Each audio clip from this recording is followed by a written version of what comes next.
Mga ate at kuya, ay thank you so much OFW Hero. Corruption daw is real. Ano fa? Sa tingin ko, kulang tong mga listahan ng sisipain ni Yaz Queen. Okay? So, si Akla na maputi, na makinis maputi siya, pero ba't ganon? Bakit sobrang maitim ang utong? Sabi nung kanta. Grabe, grabe. Parang may kantang gano'n, no? Na-miss pa rin kita, pero grabe. Oh, kung ako man tamawi, magagalit na naman yung iba. Talon na agad sa discussion. So, si Aklang maputi, si Tibor siya na parang mataas ang kanyang karat. Kasi pakarat. Ay, ano ba yung pakarat? Pakarat naman si Tiborcia. Ay, naku, nakaalam na ang Tiborcia, pakarat din. Si Tambi, obvious na obvious. Si Undin, ito yung mukhang nangangagat. Malditahin. At si Kalbong Putik. Oh, Kalbong Putik. Buti nga sa'yo. Inamoy ka. Anyway, kulang ang listahan, merong dapat masipa. Kayo tatanungin ko, at mag-comment kayo sa comment section kung deserve na ba nitong masipa. Kasi inilalagay niya sa peligro ang mga anomalya kung meron man. May anomalya bagat talaga, sir? Nagtatanong lang kami. Eto po. Asaan banda? Alright. Mag-ano na kayo ha, mag-RSVP yes na kayo. Mga dad kuya, ako po kasi ay hindi naman ako sosyal, hindi naman ako elite, di ba? Hampas lupa ang iyong prinsipesa, the princess is the popa, dokha ang prinsipesa. So, hindi ako relate much sa mga gantong mga social gathering. So, thank you so much, Izra. Ang galing-galaw naman. Oo, talagang 90 lahat ang grades, no? Mga flat 1 yung iba dyan. 1.25 ang grades. Ang dami nagpa-participate sa survey natin. At sa comment section. Hello po sa silent watchers yung mga naka-tune in pero hindi naman nag-comment pero at least nagda-like din po ng ating live. Hindi ako elite. Thank you so much, Ate Mia. Pero yung stroke po kasi or itong ang tawag dito, font na ginamit sa invitation, parang pambabae, no? Pero pwede namang gamitin yan sa lalaki. Magsi-celebrate siya ng kanyang birthday. So bukas na to, Philippine time. Bukas na siya magbe-birthday kasi 19 na dito sa Pilipinas January 19th. So birthday niya bukas. Saan siya magbe-birthday? Sa Palasyo ng Kamangyang. Yung ginamit na font, parang pambabae, no? Itong ganito, anong tawag sa ganitong font? Silipin ko nga. Dali. Dito ko makikita yan. Hanap tayo ng similar font. Okay, yung stroke ay talagang italicized script. Script pala yon. Kita nyo naman Ito script. Oo. So kung magta-type ako dito kay Yaz Queen ng birthday ni Yawa Gid, type ako halimbawa dito. Sige.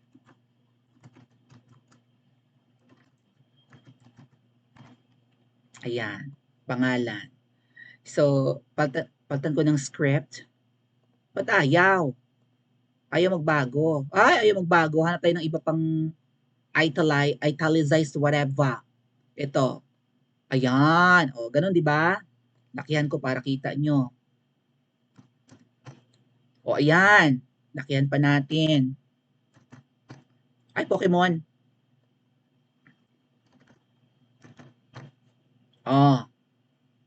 Di ba yan italicized kineme or script kineme yung sulat? Ayan. Di ba similar yung stroke, arte-arte na gano'n na parang mga ribbon-ribbon thing Basta script. Or may tawag sa amin yan cursive na pagsusulat, no? Cursive. Okay. Yan yung recommended na pagsusulat ng mga teachers lalo pag pumipirma ng 'di ba ng mga assignment ng mga bata or whatever. Yan dapat cursive dapat yung stroke ng yung aming pagsusulat. Ngayon, ginagamit pala yan sa mga lalaki rin sa invitation. Parang pambabae kasi Pero hindi manly 'no, kaya ang ginagamit ko mga ate at kuya yung stencil kasi mukhang manly, eh. Halimbawa, 'yan palitan natin yung pangalan ni Langka, Langka talaga. Ito panlalaki yung ginagamit ko. Halimbawa ay stencil, ayan. Iba panlalaki parang army lang. O, ulitan natin siya 'tong one. Ayan, oh. 'Di ba panlalaki parang brusco yung ano, yung sulat, maton ang ano, ang stroke ng letters. Oh, anyway, hindi ko alam ang ganap ng elite baka puwede rin naman sa lalaki 'no. So much for that. So, well, ang ganito kasing sulat parang ano, parang royalty yung 'di ba, yung magbe-birthday. Oh. So, ang sosyal naman, ang kanyang 60th kasi senior citizen na 'to si Langka, Langka ba? Ay gaganapin po ang kanyang birthday sa Goldberg Mansion. So sa Malacanang compound 'to mga ate at kuya. To my knowledge 'no. Ayan kasi yung address ng Malacanang, yung Solanes Street, San Miguel, Manila, that's in Malacanang. Smart casual yung attire. So mag-RSVP yes kayo. Mag-yes kayo sa invitation.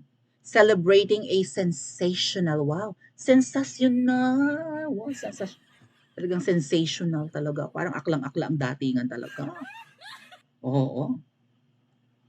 Aba, ang isa, mga ate at kuya, kung ako ang tatanungin nyo, ay ano ba yan?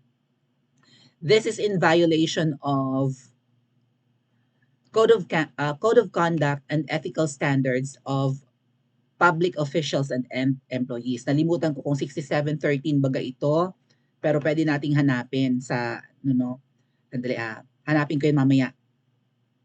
Merong nababiolate dito ang mga politikong napakamaluho ng kanilang pamumuhay. Kaya nga may lifestyle check.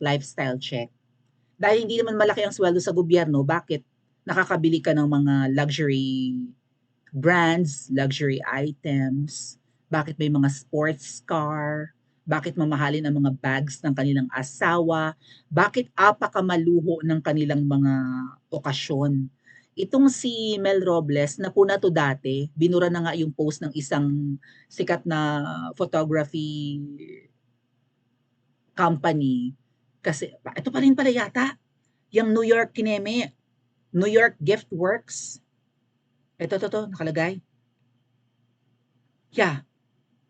Or NY Gift Works, New York tuloy, baka iba yung NY. Yan pa rin, itong may phone number na to.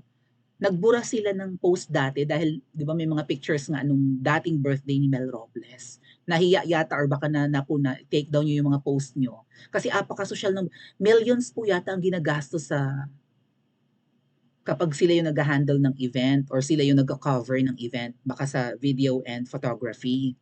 Millions yata. So, bakit napakamaluho ng pagse-celebrate ng mga public officials, both elected and appointed, maliit lang naman ang sweldo nila. Kaninong pera ang ginagamit nila dito?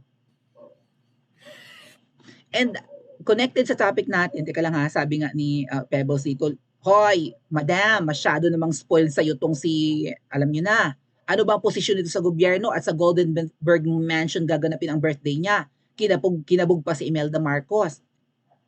May point. Yung mga eksena nyo, apaka-alta o apaka-high society, di ba? Hindi naman gabinete yan, hindi rin vice president. Bakit apaka-special naman sa inyo ni Mel? Ay kung si VP Sara nga, mukhang hindi naman sinicelebrate ang birthday nito sa Kamangyang, ay katandem ni Hello Kitty si VP Sara. Sino at bakit parang, di ba? Masyadong spoiled si manager ng PCSO. Oh, hindi ba dapat maisama to sa listahan ng mga matatadyakan? Ito yung topic natin, post ni Raffy Tulfo. At saka Diyos ko po, kahapon hindi pa ako convinced na edited ito. Diyos ko po, Ginoo ko. Ayun ang magbe-birthday, nasa sulok. Mga ate at kuya, yun. May pangalan naman. Melquiades, ang pangalan. General Manager ni Taning. At ng tayaan ng numero. Hawak ni Sir Raffy Tulfo ang picture na edited pala. Ako kasi convinced ako mga ate at kuya na hindi edited ang photo. Baka kako edited lang yung face mask or yung sunglasses, sombrero. Yung buhok naman, pangit nga yung edit kasi may pangit na shadow pa dito sa gilid. Plus yung saturation ng skin. Pero mukhang overall kasi yung quality ng photo, mababa yung resolution eh. Hindi ano high definition yung photo. So sabi ko baka hindi edited. Yung pala yung damit na yan galing kamiseta, ipinatong lang, edited pa lang talaga. Oh, umamin si Melquiades, manager ng tayaan ng numero. Ayan nga, post ni Serafi Tulfo. Confirmed, fake ang litratong ito. Sa hearing na ginanap kanina, kinumpirma mismo ng manager ng tayaan ng numero na edited ang picture. Pinalitan daw ang buong anyo ng babae kasama rin ang damit niya para hindi raw makilala ng kanyang mga kapitbahay. Pautot-utot. Sir, kumbinsido ba kayo? Sir Rafi, kumbinsido kayo sa paliwanag ng manager? Ngayon, ba't pa sila nagpicture kung i-cover naman pala nila? Di wag na silang magpicture. Wag na nilang kunan ng litrato ang winner. Ba't may photo op pa na ganyan kung tatakpan din lang naman? Pwede naman magpalusot kasi yun kung may makakakilala lang damit. Bakit? Ako lang ba may damit na ganyan? Right? Sige, i-cover nyo yung mukha. Suotan nyo yung face mask at saka ng tawag yan, ng sunglasses. May pasombrero pa talaga. Feeling ko yung sombrero edited rin eh. Buong katawan, pati palda ng babae edited. Yung pencil cut na palda. Pantalon yan, ginawa ng palda yan. And yung calendar nga pala, I stand corrected sa vlog natin kagabi. December 28 pala tong picture na to, pero kahapon lang nila in-upload. And then nag-trending nga, na halatang edited, nagpaliwanag ngayon sa Senate, o at least nag-imbestiga. Pero ang panawagan nga po, sir, Sir Rafi, no? Senator Rafi, ng taong bayan, huwag lang magtapos sa picture na yan na porke nag-trending lang, yan lang ang pag-uusapan nyo. Simulan nyo yung investigation. Doon sa 433 ang nanalo, year 2022 yata yun eh, unang taon pa lang ni Hello Kitty. 433 tao ang nanalo. Ang pinaghatian 200 million, ang nakuha ng 433 na winners ng loto na yon ay halos kalahating milyon bawat isa. Paanong nangyari na ang naghati-hati sa napakalaking jackpot na premyo ay 433 at ang numerong lumabas pa ay multiples of 9, 9, 18, 27, 36, binanggit ko yung kagabi. Multiples of 9, parang arrange yung numero. Although random yung paglabas ng bola, ng binola. Hindi ba nakarating sa inyo yun, sir? Wala ba kayong mga researchers? At porke trending lang ito at usapin ngayon, ito lang ang inyong sasakyan? Dahil parang pinagtatawanan ngayon to lahat, no? Lahat ng mga netizens, lahat ng reaction sa mga balita ng mainstream, tawang-tawa sa picture na ito na parang, is that a joke? Ang unang tingin po, ang edit lang, mukhang face mask lang at saka at salamin or maybe kasama sombrero. Later on, yung buhok parang edited. And then, eventually, itong damit, galing palang kamiseta. May post nga dyan, di ba, teka lang, share ko sa inyo. Si Juliana po, mukhang sinadya talagang pumunta ng sinadyang pumunta ng kamiseta at nagsukat ng damit na yan, kaya booking na booking. Dito sa post ni Direk Daryl. Hold on. Punta tayo sa page ni Direk Daryl Yap. Ayun, si Juliana. Ayun. Saan banda? Dali. I-compress ko lang. Saan banda? Hanapin natin yung post ni Direk Daryl. Shoutout Direk Daryl, alam mo na. Ayan si Juliana. Ayan ang picture ni Juliana, hindi talaga edited. Ito yung edited, 'di ba? Yung nanalo sa loto. Diyos ko po, ginoo ko. Ayan si Juliana, nagpunta ng kamiseta, nagsuot ng similar na damit. Mahal po yan. Ang alam ko 1.2 yan eh, 1.3. Yung damit na yan. Baka pumunta rin ako ng kamiseta, trending Naku, lalakas ang sales ng kamiseta. Diyos ko po. Gumamit na rin lang ng damit na ipapatong dun sa nanalo ko, no, sa loto. Ay kadali pang hanapin online kasi nga po nasa page yata ng kamiseta. Ayan, Juliana. Siya ba yung lone better? Yan hindi edited. Kitang-kita si Juliana nandun sa sa ano, sa store ng kamiseta at sinukat yung damit. Oh, bakat pa ang utong. Oh. So, Queen B, yes, Queen, slay. Hindi mo ba dapat sipain yan? Ba't nyo masyadong binibaby yan? Ay, ano-ano ang sari-sari ang ginagawa. And take note ha, mga ate at kuya. Magkasunod, lagpas kalahating bilyon ang hanapin ko yon. Ang magkasunod na araw yata mga ate at kuya, katakataka pong talaga bakit linggo-linggo may nananalo sa tayaan ng numero. Ay ang hirap naman manalo yan dyan dati. Bakit ngayon parang ang dali-daling manalo? Ito post ni Crisette mga ate at kuya. Oh.